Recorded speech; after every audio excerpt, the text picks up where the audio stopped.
I grew up in rural Louisiana. I spent 4 years living in Wuxi, China, in a city most Americans couldn't even point to on a map.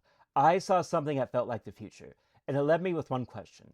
What does it mean when a city most Americans never heard of has infrastructure most Americans have never experienced? In Wuxi, I watched people go everywhere without a car, to work, to the market, to see friends. Just normal daily life moving through the city. Where I come from, that doesn't really exist. Life is built around driving. If you want groceries, you drive. If you want work, you drive. If you want to see friends, you drive.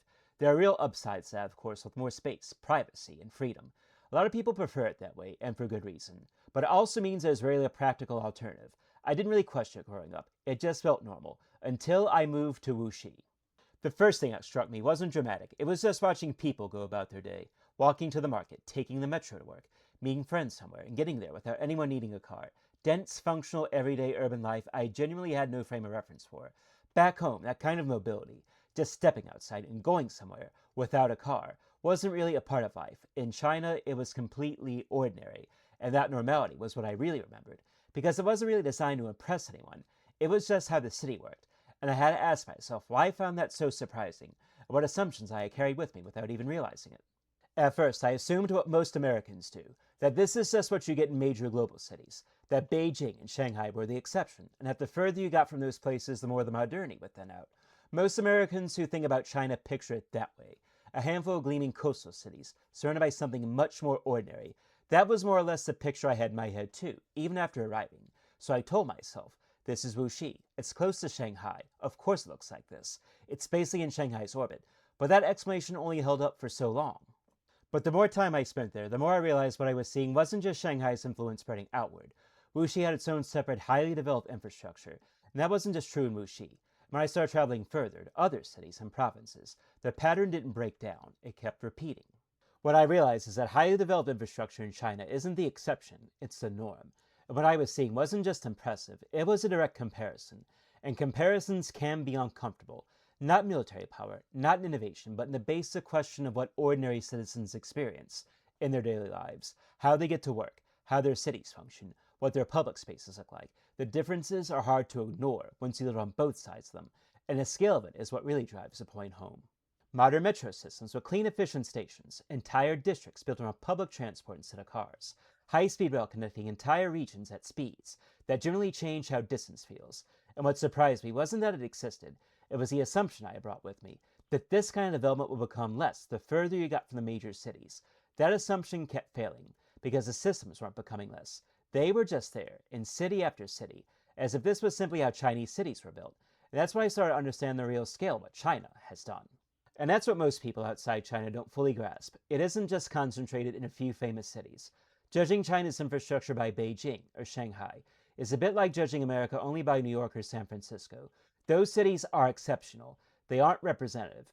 Wuxi isn't Beijing. It isn't Shanghai. It's a second-tier city in Jiangsu province that most Americans couldn't place on a map.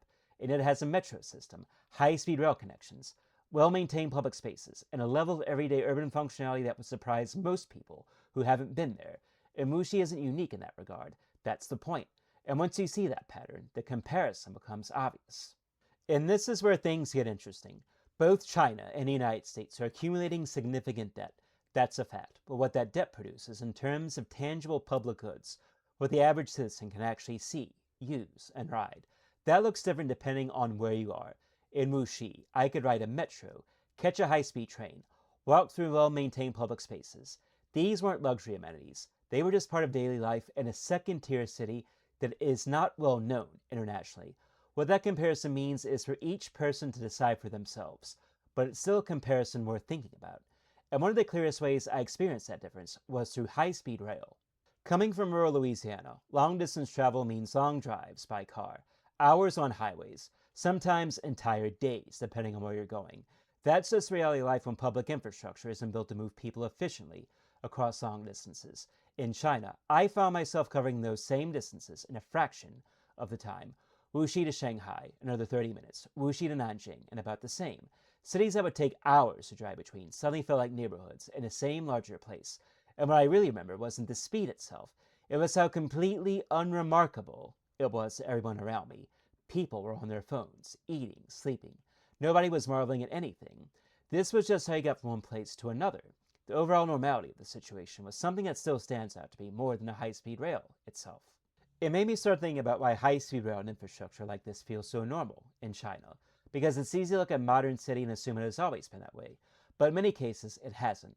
Large parts of our now dense, connected urban areas were farmland within living memory. Villages, open land has been completely transformed within a few decades, and China has actually been doing this kind of large-scale building for a very long time. The Great Wall, the Grand Canal, massive flood control systems that predate most Western infrastructure by centuries.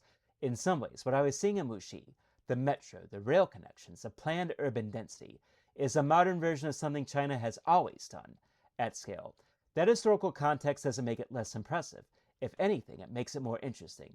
And it raises a question about why the United States, with all its resources, seems to struggle to do the same. There is a reason China's infrastructure and the United States' infrastructure developed so differently. China was building much of this infrastructure from scratch at a moment when it could make different choices than older developed countries. The United States built its cities around cars in the 20th century.